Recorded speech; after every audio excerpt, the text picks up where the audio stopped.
चार लोगों से कभी चरण नहीं छुलाना चाहिए। चार लोगों से कभी चरण मत छुलाइए। किससे किससे? ससुर को चाहिए कि वो अपने दामाद से चरण न छुलाए, क्योंकि ये परंपरा कब से है, बहुत सारी जगहों पर आज भी भारत में परंपरा है कि ससुर लोग दामाद से अपने चरण नहीं छुलाते। शिव जी ने अपने ससुर जी दक्ष जी का वध करवाया था वीरभद्र के द्वारा। तब से ये परंपरा है कि ससुर जी लोग दामाद जी से अपने चरण नहीं छुलाते। आप लोगों की भी तरफ ये परंपरा है क्या? है? वाह। ससुर को चाहिए कि वो अपने दामाद से चरण न छुलवाए। नंबर 2, मामा को चाहिए कि वो अपने भांजे से चरण न छुलाए। मामा और मामी दोनों को चाहिए कि वो अपने भांजे से और भाजी से चरण न छुलाए। ये परंपरा कब से शुरू हुई? जब से कन्हैया ने अपने मामा जी को निपटाया। ये परंपरा तब से शुरू हुई। कंस ने बहुत परेशान किया था, ठाकुर जी को निपटा दिया ठाकुर जी ने। तब से हर एक मामा मामी अपने भांजे के चरण छूते हैं, चरण पूजते हैं कि भाई भांजे से चरण मत छुलाओ। अच्छा, मामा जी लोग भी कम थोड़ी होते हैं। दुनिया में 3 ही मामा बड़े प्रसिद्ध मामा हुए। कौन कौन से? कंस मामा, शकुनी मामा और मारीच मामा। अब चौथे हो तो मुझे नहीं पता, 3 के बारे में मैं जानता हूं। मामा को चाहिए, मामी को चाहिए कि वो अपने भांजे से चरण न छुलाए। नंबर 3, कभी भी किसी पिता को चाहिए कि वो अपनी पुत्री से चरण न छुलाए। बेटियां पूजनीय होती हैं, आदरणीय होती हैं, वो शक्ति की अवतारिणी होती हैं, इसलिए पिता को चाहिए कि वो अपनी पुत्री से चरण न छुलाए। और मैं तो बेटियों से कहूं कि किसी को भी आप चरण छू के प्रणाम मत करिए, आप दूर से प्रणाम करिए। कई बार हम मना करते हैं कि दूर से प्रणाम करिए, तो लोग मानते नहीं हैं। लोगों को लगता है कि गुरुजी दूर से प्रणाम करने के लिए कह रहे हैं। आज ही सुबह हवन में आए थे तो हमारे पांडे जी बेचारे बस यही चिल्ला चिल्ला के परेशान थे, दूर से प्रणाम करो, दूर से प्रणाम करो। पर माताएं कहाँ मानती हैं। उनको लगता है जब तक गुरुजी का पैर न टूटे तब तक आशीर्वाद कैसा। हाँ, माताओं को चाहिए, बहनों को चाहिए कि वो किसी को भी चरण छू के प्रणाम न करे, दूर से प्रणाम करिए। चरण छूना है अपने सास ससुर के, अपने पति के चरण छूजिए, अपने सास के, ससुर के, अपनी माँ के चरण छूजिए। लेकिन फिर भी माता पिता को भी थोड़ा बचना चाहिए कन्याओं से चरण छुलाने में। कन्याएं देवी स्वरूपा हैं, वो भगवती स्वरूपा हैं। नवरात्रियों में जिन कन्याओं के चरण हम पूजते हैं, उन कन्याओं से चरण कैसे छुला लें, इसलिए थोड़ा बचना चाहिए। एक पिता जब अपने बेटी का कन्यादान करता है ना, तो वो अपनी बेटी के चरण पूजता है विवाह के समय, कन्यादान के समय। इसलिए बेटियां आदरणीय हैं। कभी भी पिता को अपनी बेटी से चरण नहीं छुलाना चाहिए। और नंबर 4 थोड़ा खतरनाक है। आप लोग कह दो तो हम बता दें। अरे कहो, हाँ कह दें। माताओं को कभी भी अपने पति से चरण नहीं छुलाना चाहिए।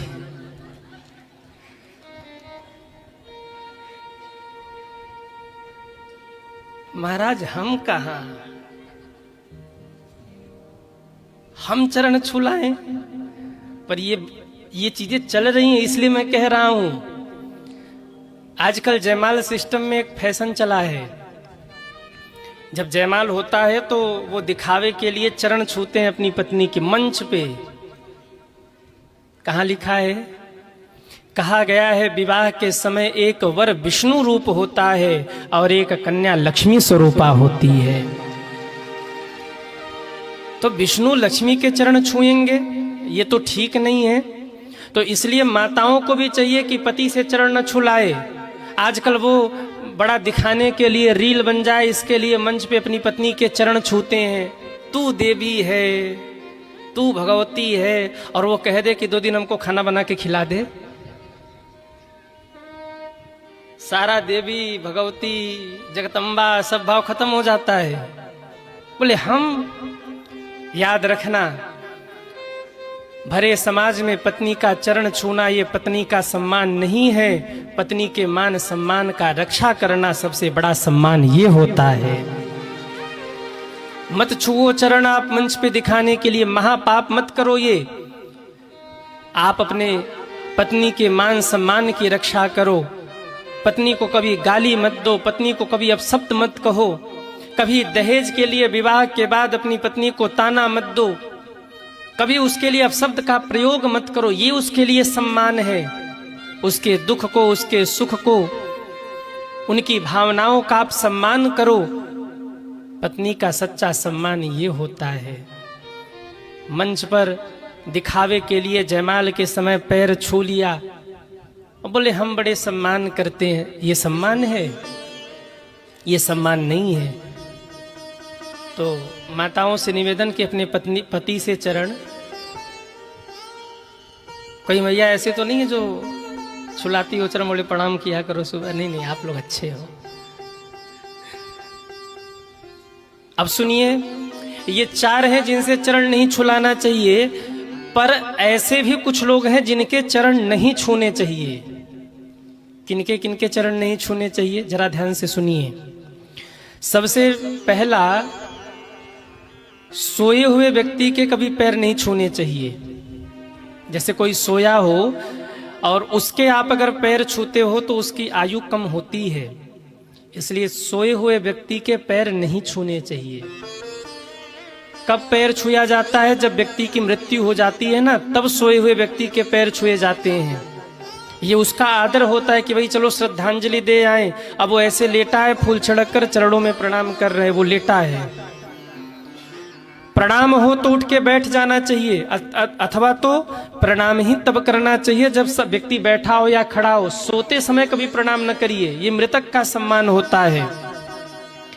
नंबर 2, कभी भी शमशान से लौटे हुए व्यक्ति के चरण नहीं छूने चाहिए। भाइयों, शमशान से लौटने के बाद सबसे पहला काम स्नान होना चाहिए। सबसे पहला काम, कोई शमशान से लौटे तो स्नान करे, हो सके तो नखून काटे, क्योंकि शरीर पवित्र होता है। तो ऐसे समय जब कोई शमशान से लौटा हो तो प्रणाम नहीं करना चाहिए। तीसरी बात, कोई व्यक्ति अगर पूजन में बैठा हो ना, कोई व्यक्ति अगर साधना में बैठा हो तो ऐसे भी समय प्रणाम नहीं करना चाहिए। इंतजार करना चाहिए कि वो नेत्र खोले, हमारी ओर देखे, तब हम उसे प्रणाम करें।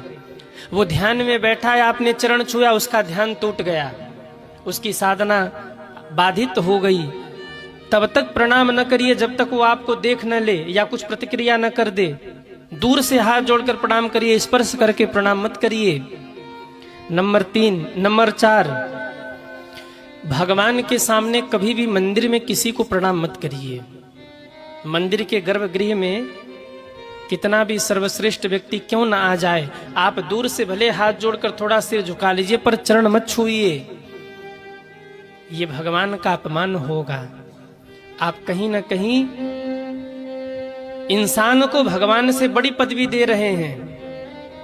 मंत्री जी घुस जाए मंदिर में पूजन करने, मान लो शंकर जी का मंदिर हो, मंत्री जी घुस गए मंदिर में पूजन करने, कई लोग होते फोटो खिंच जाए, इसके लिए जाके वहीं पे दंडवत करने लगते हैं मंत्री जी को, विधायक जी को, सांसद जी को। फोटो खिंच जाए हमारी, मंत्री जी खुश हो जाए। केवल मैं व्यक्ति विशेष की बात नहीं कर रहा हूं, कोई भी हो। मैं तो कहता हूं अगर भगवान के मंदिर में गुरु भी साधना कर रहा हो, गुरु भी पूजन कर रहा हो, तो उसमें गुरु को भी दंडवत प्रणाम मत करिए, उसे गर्भगृह से बाहर निकलने दीजिए, तब उसके चरणों में आप दंडवत प्रणाम करिए। नंबर 6, घर के सदस्यों में अपने से छोटे व्यक्ति के कभी चरण नहीं छूने चाहिए। यदि परिवार में बड़ा व्यक्ति अपने से छोटे के चरण छू रहा है तो छोटे व्यक्ति और बड़े व्यक्ति दोनों की आयु कम हो रही है। परंतु ये बात कन्या के लिए नहीं है, या कुछ जो प्रचलन हो कहीं का, कुछ जो मान्यताएं हो, लोक मान्यताएं, उसके लिए नहीं है। घर के परिवार में अगर कोई संत आए, सदगुरु आए, तो आप उनको प्रणाम कर सकते, भले उनकी आयु कम हो, क्योंकि वो पद को प्रणाम है। आप अगर यहां प्रणाम कर रहे तो ये मुझे प्रणाम नहीं है। आप अगर मेरे सामने भी हाथ जोड़ रहे हो ना, तो ये मुझे प्रणाम नहीं है। मैं कभी नहीं मानता कि आप शशिकांत महाराज को प्रणाम कर रहे हैं। अगर आप मेरे सामने हाथ जोड़ते या प्रणाम करते आदर के लिए, तो मैं ये मान लेता हूं कि मेरे व्यासपीठ का और हनुमान जी महाराज का सम्मान हो रहा है।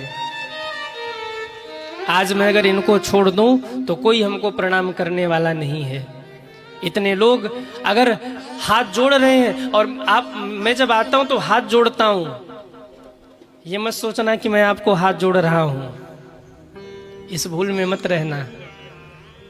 इस कथा पंडाल में किसी न किसी रूप में मेरे हनुमान बाबा बैठे होंगे, मैं उनको प्रणाम कर रहा हूं, आप में उनको ढूंढ रहा हूं मैं। आप ये मत समझना कि महाराज जी हाथ जोड़ रहे तो हमें प्रणाम कर रहे हैं, वो आपको प्रणाम नहीं है मेरा।